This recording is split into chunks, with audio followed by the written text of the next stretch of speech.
Non solo che di notte fanno le corse, anche durante il giorno. Ci sono macchine qua che scorrono 150 minimo all'ora.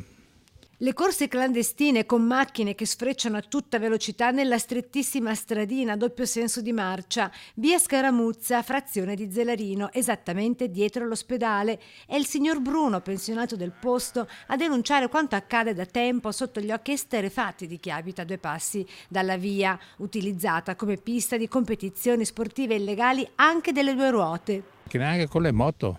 È una cosa impressionante. Ben conosciuti qui i piloti di queste gare clandestine. E se ti metti a protestare cerchi di far baruffa, perché questo è il problema. Sono 4 arroganti. A vuoto tutte le segnalazioni fatte finora a chi di competenza. La figlia mia chiama quasi ogni settimana perché sta qua, io sto sul pezzo dentro di casa. E la risposta qual è da parte dell'amministrazione Lo comunale? sappiamo, lo dobbiamo fare e questa è la cosa. Cioè, lo sappiamo e nessuno si muove. Esattamente. Siamo dimenticati dal comune, nel vero senso della parola. È che pensare che il sindaco abita poco distante da qua.